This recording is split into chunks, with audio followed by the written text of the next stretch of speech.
Bueno, hay una cierta confusión con el término mediación, ¿no? Porque a veces se confunde la mediación con conciliación, con personas que pueden intermediar. Hay conceptos que distorsionan mucho incluso la palabra mediación, como los mediadores de seguros, que son agentes de seguros. Entonces, se trata de una disciplina cada vez más técnica y profunda, eficaz, que necesita mayor difusión. Es algo que compartimos con la Defensoría de la Ciudadanía, también necesita mayor difusión. Es decir, que las personas sepan los recursos que tienen y que el juzgado puede ser una última opción, pero no la primera. Y hasta ahora en el imaginario popular lo que tenemos es: tengo un problema, te llevo al juzgado. Y eso debería ser la última acción cuando sea imposible hablar con esa persona, cuando sea imposible llegar a un acuerdo más rápido, más barato, más satisfactorio en definitiva. Porque es que hay que tener en cuenta algo muy importante: el juez no te va a dar la razón a ti aunque tú creas que la tienes, sino que va a aplicar la ley, y muchas veces en contra tuyo, porque la ley no te da siempre la razón, porque valora las situaciones de varios y valora la prueba, y por tanto eso es lo que genera insatisfacción para todas las partes. Entonces quizá es un cambio, sí es un cambio. Yo creo que la mediación, más que una vía de gestión de los conflictos, es una filosofía de vida, ¿no? Es decir, es asumir que hay otras opciones diferentes al proceso contencioso. Yo era una institución que había seguido muchísimo, es decir, tanto el defensor del pueblo como la figura del ombudsman, porque para mí ejercía una gran atracción, en el sentido de que era un cargo de consolidación democrática máxima, es decir, de defensa de los derechos de las personas, y desde su creación en Suecia hasta cómo funciona el defensor del pueblo, cómo funciona el síndic de Greuges, y había seguido especialmente la figura de la Defensoría del Ciudadano que llevaba a cabo Fernando Teros. De hecho, yo siempre había colaborado con ellos para cualquier actividad que hiciese falta en jornadas de sensibilización sobre los derechos. Así que cuando se abrió el proceso participativo, algunas entidades con las que estoy vinculado, de Santa Coloma de Gramenet, me propusieron la posibilidad de dar ese paso a presentar la candidatura, y yo lo estuve meditando precisamente porque consideraba que había llegado un momento en mi edad, ¿no? Digo, es justo la situación actual de que yo puedo ofrecer mucho en cuanto a formación jurídica en todos estos temas, pero sobre todo mi presencia, ¿no?, en muchas actividades, jornadas, congresos, grupos de investigación, y poderme dedicar a la ciudad también en un momento de mucha estabilidad profesional, como funcionario dedicado a la docencia universitaria, y consideré que era un buen momento. Así que a esas entidades pues le dije: pues adelante, podéis presentar mi candidatura, y se fueron añadiendo otras. O sea, hubo realmente para mí un acogimiento fundamental, ¿no? Yo también envié una carta a todas las entidades, aprovechando que estas me habían dicho que me querían presentar. Dije, bueno, pues que sepan que me voy a presentar. Tampoco hice demasiado, es decir, demostrar que estoy aquí, que tengo un currículum adecuado para este cargo, que me he dedicado toda la vida a los derechos de las personas, y que mi intención es seguir haciéndolo de una manera más directa, sobre todo con la población. Sí, no, yo he tenido muchos consejos de Fernando Teros, pero el mayor consejo es verle actuar durante toda su dedicación a este cargo durante 17 años.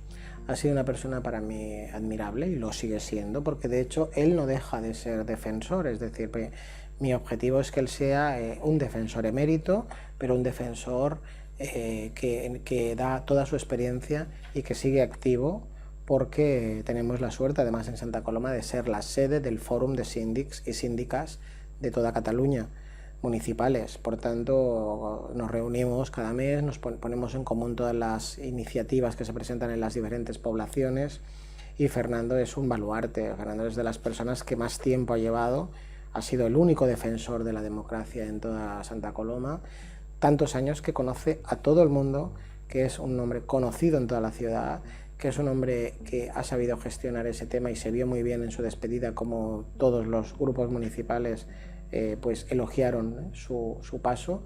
Y yo creo que eso no solo es admirable, sino que para mí es un referente. Y Fernando es un referente al que yo le pido consejo permanente, o sea, en todo. y él me explica quién es quién, cómo se puede actuar, cómo se puede hacer, cómo lo haría él, y yo siempre estoy atento a todo eso. A mí lo que ha dejado pendiente, sobre todo, y que a mí me preocupa y que lo hemos hablado, es la necesidad de que la institución del Defensor del Ciudadano sea más conocida en la ciudad, esté más implicada en los barrios, con las personas, y que todo el mundo sepa que existe este canal como de segunda instancia para defender cualquier situación de vulnerabilidad, cualquier situación de injusticia que se pueda producir en los ciudadanos. Y yo creo que muchas veces es algo que comparto con lo de la UNED, ¿no? La UNED la tenemos en Santa Coloma con más de 1.500 estudiantes y muchas veces la gente de Santa Coloma no sabe que tenemos una universidad aquí que funciona con títulos públicos, con unas tasas económicas y con la posibilidad de darte esa formación. Con la Defensoría pasa un poquito lo mismo. A veces nos vienen personas que lo que precisan no es una gestión de la Defensoría, sino una atención por parte de la Oficina de Atención al Ciudadano, y hacemos de derivadores, que también es muy importante dar esa información, hacer de derivadores, pero aquí tenemos una oportunidad fundamental de poder ayudar a las personas frente a la administración, y sobre todo en aquellos casos en los que sientan que han recibido un trato inadecuado, ¿no? E injusto. No siempre es así, pero hay que valorar caso por caso y sobre todo con la normativa, con el marco legal que nos ampara. Hay una mayor visibilidad, pero esa mayor visibilidad no se traduce en igualdad. Lamentablemente sigue existiendo muchísima represión, marginación y discriminación a las personas por su identidad sexual, por su orientación sexual, y eso es también uno de los aspectos a los que hay que atender de una manera muy decisiva. Y estamos viendo cómo se va moviendo Santa Coloma en ese sentido. Santa Coloma es una ciudad muy rica y muy activa asociativamente, en compromiso por los derechos, y los derechos de las personas LGTBI son una prioridad porque forman parte de las víctimas del machismo. Con las mujeres, el machismo ha hecho muchísimo daño en el colectivo LGTBI, porque les ha condenado al ostracismo, les ha condenado también a ser pacientes de la medicina, a ser pecadores para la Iglesia, o sea, y a una persecución política muy reciente que no podemos dejarla de lado. Y eso, de aquellos lodos vienen muchos barros, es decir, seguimos teniendo grandes consecuencias, y a veces se traducen en chistes, en mofas, en comentarios inadecuados, en exclusión, y cada vez más sutil. No podemos plantear que este tema sea superado, sino todo lo contrario. Y por tanto es uno de los aspectos en los que tenemos que estar muy atentos, ¿no?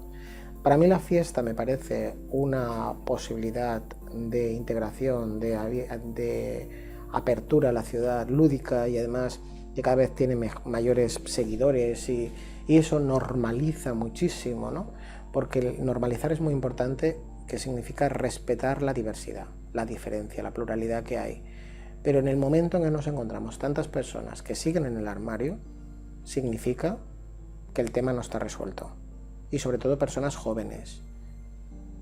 ¿Y eso por qué se da? Pues porque realmente las consecuencias son duras. Y eso pasa también entre las personas trans. Las personas trans, en el momento que toman esa decisión, vemos como muchas de ellas están condenadas a una situación marginal, absurda, porque no debería darse por esa situación, y sin embargo esos índices ¿a qué responden? Pues responden a un rechazo social que cada vez es menos directo, pero que sigue estando en la base no superada de la igualdad. Sí, yo creo que con la atención de las situaciones concretas llegamos a una mejora general, que esa es la idea, ¿no? Es decir, que atendiendo y derivando y gestionando y mediando en casos particulares podamos garantizar un mejor sistema institucional y democrático en nuestra ciudad.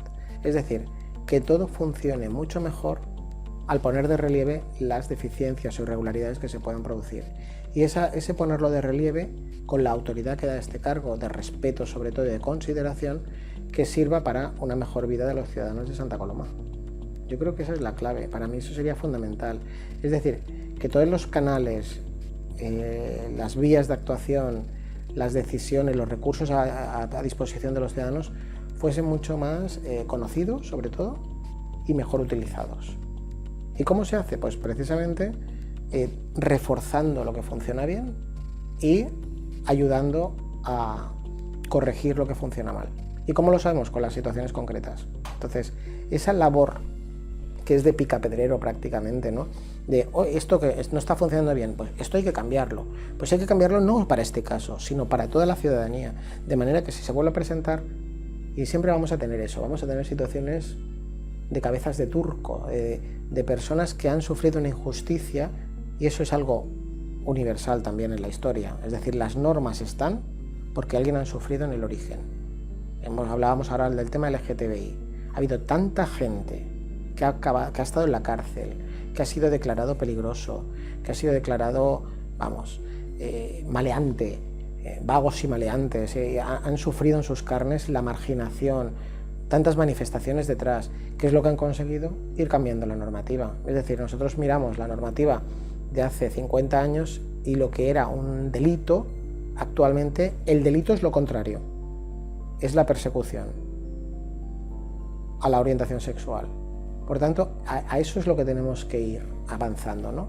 Que cada caso de injusticia concreta nos sirva para un sistema mejor, democrático, reforzar. Yo siempre digo que la situación que se está dando actualmente en cuanto a la corrupción, para mí es muy positiva, porque se están abriendo muchas cloacas que antes estaban cerradas, que todo el mundo sabía, pero que nadie levantaba, porque por miedo, por inercia, porque consideraban que era lo normal. Y actualmente el escándalo que se crea está ayudando mucho a la transparencia. Yo estoy convencido.